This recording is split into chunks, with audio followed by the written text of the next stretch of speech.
Y finalmente para la valoración del doceavo par, que es el nervio hipogloso, lo que voy a hacer inicialmente es evaluar la posición de la lengua. Entonces le pido a mi paciente que saque su lengua y voy a descartar si existe una desviación, de pronto que sea lateral, si hay atrofia o si hay fasciculaciones.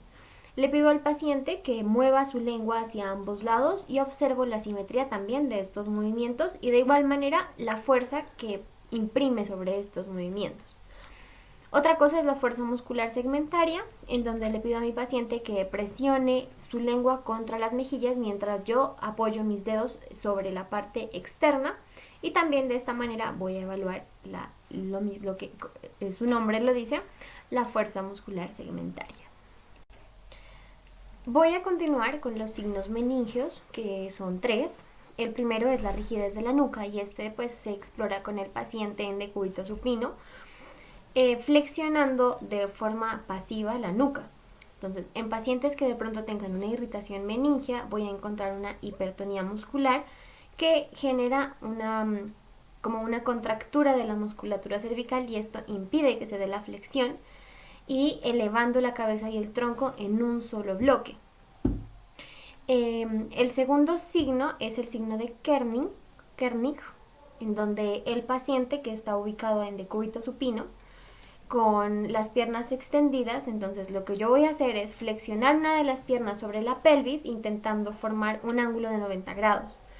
Esta maniobra va a ser muy dolorosa para el paciente y va a obligarlo a doblar la rodilla, que es lo único que disminuye el dolor. Y el tercer signo es el signo de Brudzinski, y este es similar a la maniobra de rigidez de nuca, y lo que hacemos aquí es intentar aproximar el mentón del paciente hacia su pecho, y en caso de que haya una irritación meningia, entonces el paciente automáticamente va a flexionar ambas rodillas buscando que haya una disminución del dolor. Continuando con los reflejos osteomusculares, osteotendinosos, superficiales y profundos, lo que vamos a hacer aquí es que, bueno, el tendón es golpeado de una forma leve con el martillo de reflejos y el músculo se va a contraer. Entonces, este reflejo se encuentra aumentado cuando existe una lesión de la motoneurona superior y se traduce en una contracción que es mucho más violenta, mucho más fuerte ante el mismo estímulo con el martillo. Entonces, bueno, iniciando con el reflejo aquiliano, entonces aquí voy a ubicar a mi paciente en sedestación. Voy a pedirle que sus piernas estén libremente, que estén colgando y que estén totalmente relajadas. Voy a flexionar levemente su pie y voy a percutir en el tendón de Aquiles. Este reflejo lo que evalúa es la médula espinal y los nervios de la parte más baja de la espalda. La respuesta ante este estímulo es la contractura del tríceps sural. El reflejo rotuliano o patelar, pues aquí voy a ubicar a mi paciente sentado sin que sus pies toquen el piso. La contracción involuntaria del cuádriceps femoral se da y por eso se extiende la pierna. Esto como respuesta al estímulo de este golpe que se va a aplicar al tendón por debajo de la rótula. También tenemos el reflejo del bíceps, y este se obtiene al golpear con el martillo de reflejos el tendón del bíceps braquial. Entonces este se hace en el quinto segmento. También está el reflejo tricipital, y aquí el paciente va a estar acostado o sentado, se deja colgando el antebrazo sí, y se percute el tendón del tríceps sobre el codo en el olecranon. Este reflejo va a poner, digamos, en juego la raíz de C6 y C7. El reflejo estilo radial también es otro, y también tenemos el reflejo del cúbito pronador. Entonces, con el antebrazo ligeramente flexionado y en pronación con la mano, este va a estar descansando sobre una superficie firme. Entonces se va a percutir la porción inferior del cúbito por encima de la apófisis estiloides, y este reflejo es muy débil realmente. Entonces se da la contracción de los músculos pronadores redondo y también cuadrado. Bueno, continuando ahora con las marchas, pues hay diferentes tipos de marchas que nos van a determinar en los pacientes que presentan una u otra alteración. Por ejemplo, vamos a ver que una de las más comunes es la marcha atáxica, en donde el paciente pues generalmente tiene una afectación del equilibrio y por esta razón pues va a tener como tal una inestabilidad postural que es muy significativa. Entonces, por esta razón pues los pacientes tienen una tendencia a mantener los pies separados porque su punto, digamos, de equilibrio está anulado, está perdido. Estos pacientes tienen inestabilidad cuando los pies están juntos y por esto los vamos a ver que, digamos, van a ir cuando caminan, van a ir con un aumento en su polígono de sustentación para precisamente mantenerse eh, con un equilibrio adecuado con los pies abiertos de alguna forma. También tenemos la marcha distrófica, en donde la característica de estos pacientes es que pues van a tener patologías que están ligadas con la alteración muscular o la distrofia muscular, como por ejemplo, aquí podemos mencionar la distrofia muscular de Duchenne, creo que se dice. Bueno, esta marcha, digamos, descrita de una forma semiológica es como tambaleante de alguna manera y se denomina como marcha de pingüino también porque, o bueno, de pingüino, marcha de pato o marcha distrófica, que normalmente se da por una alteración o una afectación de los músculos de la cadera y esto puede ocurrir en pacientes adultos, en pacientes geriátricos o en pacientes pediátricos. También tenemos la marcha hemiparética. Entonces estos son pacientes que tienen como, digamos, en común una sinergia de los extensores, es decir, que la extremidad que se ve comprometida tiene como una postura de extensión en todo el ciclo de la marcha. Entonces hace como, genera de alguna forma un movimiento oscilante que es un balanceo y cuando quiere apoyar esta extremidad pues ocurre este balanceo. Entonces esto se da porque estos pacientes tienen como una alteración en la fuerza que no les permite realizar ese correcto movimiento de flexión y extensión cuando camina, sino que tiene permanentemente esa postura de extensión como un mecanismo de compensación desde el momento en el que inicia la marcha. Otra de las marchas que tenemos es la marcha parkinsoniana y esta se da en pacientes pues que tienen Parkinson precisamente. Normalmente estos pacientes lo que tienen es una alteración en la marcha que se da porque el tronco o su polígono de sustentación, su centro de sustentación, no es suficiente para mantenerlo en una posición correcta, adecuada. Y por esto pues los pacientes tienen una posición un poco hacia adelante, eh, como los pasos que tiene este paciente con Parkinson realmente son muy cortos porque se caracterizan porque tienen bradicinesia, es decir que sus movimientos son un poco más lentos y en algunas ocasiones pues los pasos son cortos pero también un poco rápidos. Y también tenemos la marcha coreica, entonces son movimientos permanentes y rápidos que no tienen ningún tipo de sentido, o sea, son totalmente descoordinados y se asemejan a un baile. Y puede afectar cualquier extremidad o cualquier grupo muscular de forma repetitiva y continua. Entonces esta es una marcha muy patológica y es muy limitante también. Este tipo de marcha lo vemos en pacientes que tienen, por ejemplo, Corea de Huntington y ya. Dentro de la esfera mental vamos a evaluar varios aspectos, iniciando con el nivel de conciencia.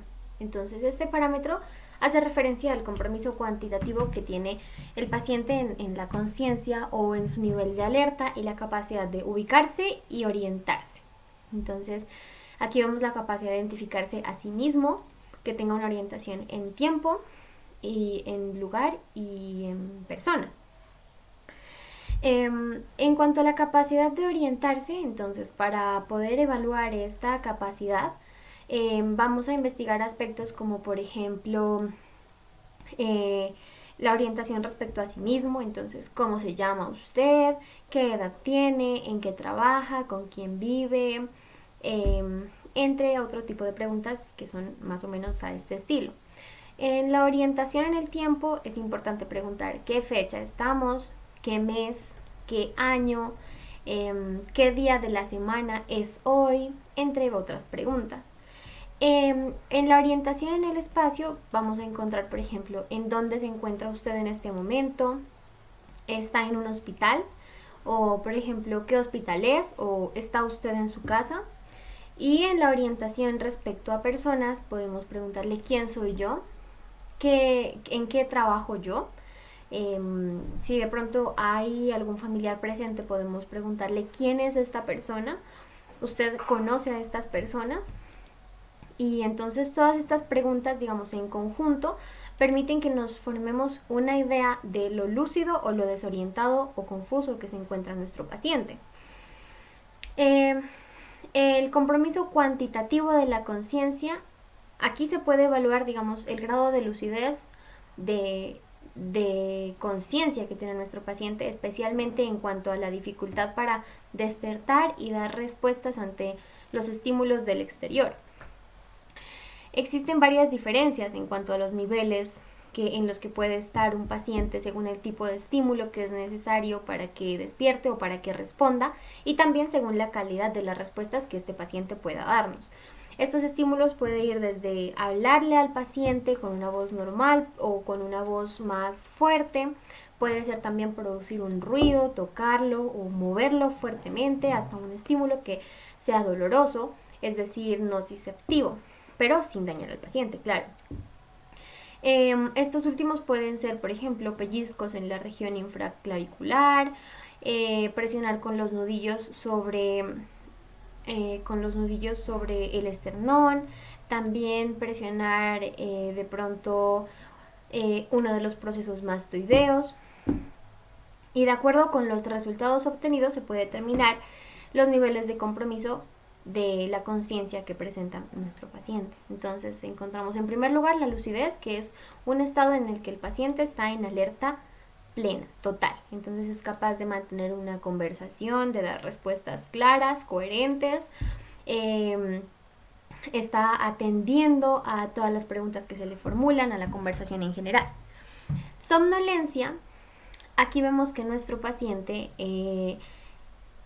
se mantiene de alguna forma durmiendo, pero cuando nosotros lo llamamos por su nombre o le hablamos con una voz un poco más fuerte, el paciente abre los ojos, mira al examinador, responde preguntas, pero luego nuevamente de alguna forma cae en este estado de, sigue durmiendo. El paciente en obnubilación, para poder despertar a este paciente hay que tocarlo con un poco más de fuerza o agitarlo. Y ante estos estímulos el paciente abre los ojos, mira al examinador, responde de forma lenta, se encuentra desorientado o confuso. Realmente este paciente no muestra interés por el ambiente, por el exterior. También tenemos el estado de estupor, que es cuando pues es una etapa, digamos, más avanzada del compromiso cuantitativo de la conciencia. Entonces, para obtener respuestas con este paciente es necesario que apliquemos estímulos dolorosos. Las respuestas verbales de este paciente son lentas o incluso no existen respuestas. El paciente no tiene ningún tipo de conciencia de sí mismo, ni tampoco del lugar en el que se encuentra o del ambiente. El paciente que se encuentra en coma, pues este es el nivel más avanzado del compromiso cuantitativo de la conciencia. Entonces, en esta etapa no vamos a obtener ningún tipo de respuesta, ni siquiera con estímulos dolorosos con nuestro paciente.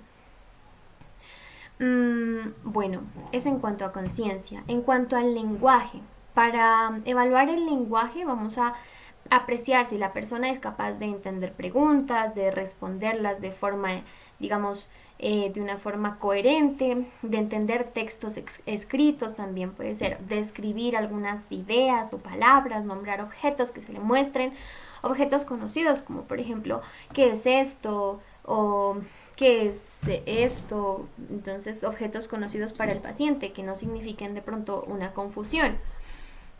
Los hallazgos en este sentido dependen exclusivamente del trastorno que puede existir con este paciente. Para la evaluación del lenguaje, entonces vamos a conversar con el paciente, vamos a charlar, vamos a evaluar cómo se comunica, qué tanto se puede lograr, digamos, esa conversación que se puede establecer con el paciente. Si de pronto se aprecia que hay un trastorno, podría ser necesario volver a niveles más básicos, digamos, como preguntas u órdenes más simples, como por favor saque la lengua, o levante sus brazos, o sonría, o levante su pierna. Entonces, si el paciente pues puede responder de forma adecuada y sigue órdenes, entonces significa que es capaz de comprender la orden y de dar una respuesta, lo que se dice una respuesta correcta, atingente, eh, que bueno, son aspectos que no siempre van de la mano, pero son importantes. En cuanto a la memoria, pues aquí vamos a evaluar la capacidad de recordar los acontecimientos que han ocurrido recientemente o que son más antiguos y de que pueda retener información nueva. Entonces, aquí encontramos, por ejemplo, la memoria de hechos remotos. Para poder estudiar esta memoria vamos a preguntarle a nuestro paciente sobre los cumpleaños, sobre fechas importantes, digamos, a nivel nacional o fechas memorables. También de pronto fechas importantes para la familia, dónde estudió, dónde trabajó, dónde estudian sus hijos, entre otras cosas. La memoria de hechos recientes, pues aquí vamos a preguntar por acontecimientos o por hechos que han ocurrido, digamos, en ese mismo día. También tenemos la capacidad para aprender cosas nuevas o la memoria inmediata. Entonces se le menciona al paciente, por ejemplo, 3 objetos. Por ejemplo, le vamos a decir bolso, cama, puerta. Y se lo repite hasta que el paciente lo memorice. Después de conversar un rato, cambiar un poquito de tema, entonces se le va a pedir al paciente que repita las palabras que se le mencionó, que diga, sí, que repita las palabras o los 3 objetos que se le mencionaron. Y se evalúa de esta manera. Entonces, si el paciente los repite, podemos tener que el paciente pues tiene una memoria que no está alterada. En cuanto a las funciones cognitivas superiores, pues estas se van a ver alteradas en situaciones en que la conciencia y la concentración se vean comprometidas. Para poder evaluar este aspecto, lo que vamos a hacer es preguntar sobre, por ejemplo, semejanzas entre un colegio y una universidad, entre un avión y un barco, ¿sí? Entonces, diferencias también entre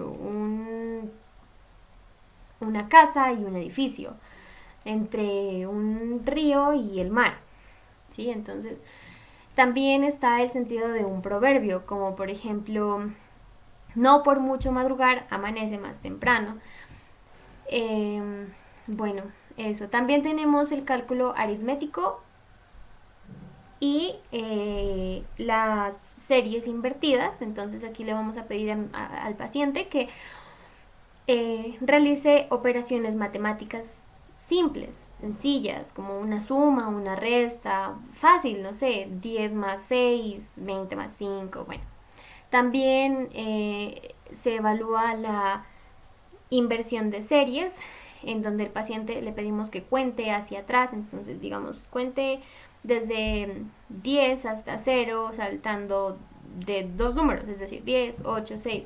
Le pedimos al paciente que haga este tipo de ejercicios o que simplemente cuente de 10 a 0 y ya. Bueno, también podemos pedirle al paciente que deletree palabras, como palabras sencillas, como por ejemplo barco. Entonces le pedimos que deletree esta palabra, luego que deletree otra palabra de pronto un poco más compleja, como botella, entre otras. Bueno, también tenemos la capacidad para reproducir un dibujo, entonces al paciente se le entrega una hojita en blanco, un lápiz, un lapicero y se le pide que haga un dibujo. Por ejemplo, le decimos realice un reloj con sus punteros hacia tal hora, o hacemos un dibujo, puede ser algo muy sencillo y le decimos como por ejemplo una estrella o 2 círculos o 2 cuadrados y le decimos que lo reproduzca y que haga el mismo. Otra cosa que vamos a evaluar es la estructuración del pensamiento y también de las percepciones. Entonces, la alteración principal del examen mental en algunos pacientes está determinado por la estructuración del pensamiento. Entonces, se ve en su contenido, en una falla en la percepción o en la interpretación que hace parte de lo que rodea al paciente. Entonces, esto lleva a que se den diferentes alteraciones de tipo cualitativo de la conciencia, como por ejemplo los estados confusionales, también tenemos los delirios e incluso la psicosis. Y finalmente está el estado anímico y la personalidad. Entonces, a medida que vamos a ir charlando con el paciente, entablando una conversación, pues vamos a analizar el contenido de sus observaciones. También, digamos, ese lenguaje no hablado a través de sus gestos, sus representaciones o sus emociones incluso. Entonces se captan aspectos de su personalidad, su estado anímico, sus emociones, sus sentimientos, su forma de reaccionar al tema que se habla. Y a través de este proceso, pues vamos a poder plantear, por ejemplo, si el paciente está depresivo, si está angustiado, en qué estado anímico se encuentra como tal. Bueno, finalmente, en cuanto a la sensibilidad superficial, esta pues se va a dividir en tres partes, se va a evaluar de tres formas. Iniciamos con la sensibilidad dolorosa. Entonces aquí esta se evalúa pinchando suavemente con un alfiler. Entonces, si la sensibilidad está abolida, esto recibe el nombre de hipoalgesia. Si está aumentada, es hiperalgesia. Bueno, el paciente puede manifestar con gestos o puede retirar como bruscamente la parte del cuerpo que está siendo pues evaluada. También tenemos la sensibilidad térmica que se explora tocando, digamos, alternativamente la piel de mi paciente con un objeto frío y luego con un objeto caliente. Luego volvemos al objeto frío y luego el caliente. El paciente debe identificar cuál es el frío, cuál es el caliente. También tenemos la sensibilidad táctil y aquí lo que se hace es evaluar tocando la piel del paciente con una toronja de algodón, puede ser, y el paciente tiene que referir si lo siente o no lo siente. Y en cuanto a la sensibilidad profunda, esta se divide en 5 aspectos. Tenemos en primer lugar la batiestesia, y esta se explora moviendo diferentes partes de los miembros del paciente y se le pregunta la posición en que quedan situados. Por ejemplo, si queda doblado o extendido, es decir, flexionado o extendido. También está la varestesia, entonces con el dedo índice se ejerce una presión pues que es como con intensidades diferentes en distintos puntos del cuerpo y el paciente debe decir exactamente dónde fue la mayor presión que se le realizó. También tenemos la barognosia, que se evalúa dándole a nuestro paciente objetos que tienen diferentes pesos y el paciente debe percibir la diferencia entre un objeto y otro. Otra cosa que se evalúa es la grafestesia, y entonces se dibuja con la punta de un lápiz en la palma de la mano del paciente un número o una letra y el paciente debe tener la capacidad de reconocerlo, ya que pues es algo conocido para el paciente. Y por último tenemos la estereognosia, y entonces aquí pues le vamos a entregar al paciente un objeto que sea familiar para él para que el paciente lo reconozca. Por ejemplo, una llave. Entonces se le pregunta cómo es la forma, la textura, la temperatura o cualquier objeto que sea conocido para nuestro paciente. Muchas gracias.